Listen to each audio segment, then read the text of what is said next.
ധൗളി ശാന്തി സ്തൂപം അഥവാ piece pagoda എന്നും അറിയപ്പെടുന്നു.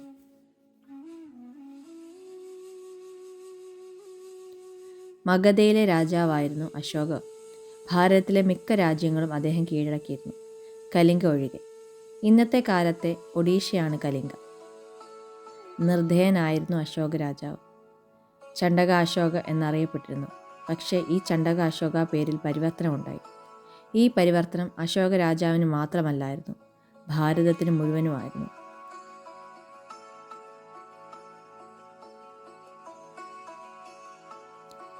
ധൗളി പർവ്വതത്തിൻ്റെ അടുത്ത് ഒരു നദിയുണ്ട്, ദയാനദി.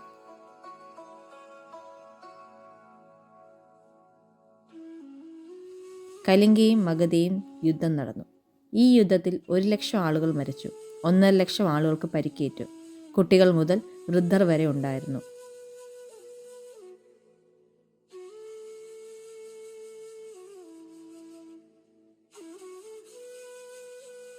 ദയാനദി രക്തം കൊണ്ട് നിറഞ്ഞു.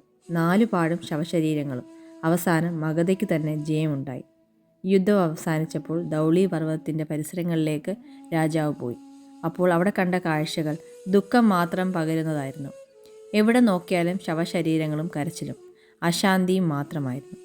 ഇതെല്ലാം കണ്ട് അശോക രാജാവിന് പശ്ചാത്താപമുണ്ടായി. അശാന്തി നിറഞ്ഞ മനസ്സുമായി അലഞ്ഞ അശോക രാജാവ് രാജ്യവും യുദ്ധവും വേണ്ട എന്ന് തീരുമാനിച്ചു. ശാന്തിക്ക് വേണ്ടി അലഞ്ഞു നടന്നു. ഉപവക്ത എന്ന സന്യാസിയെ കണ്ടുമുട്ടി. ഗൗതമ ബുദ്ധയുടെ ഉത്തമ ശിഷ്യനായിരുന്നു ഈ സന്യാസി. ഈ സന്യാസി ചണ്ഡക അശോകനിൽ നിന്നും ധർമ്മ അശോകനിലേക്ക് മാറ്റാൻ സഹായിച്ചു. ഒഡീഷയിലെ ഭുവനേശ്വരിലുള്ള ധൗളി പർവ്വതത്തിന് സമീപം ധർമ്മ അശോക ധൗളി ശാന്തി സ്തൂപം ഉണ്ടാക്കി. യുദ്ധത്തിൽ മരിച്ചവർക്ക് ശാന്തി ലഭിക്കാൻ വേണ്ടി.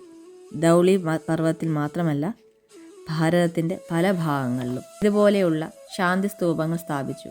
പിന്നീടുള്ള കാലം അദ്ദേഹം ബുദ്ധധർമ്മം പ്രചരിപ്പിച്ച് ജീവിതം കഴിച്ചുകൂട്ടി.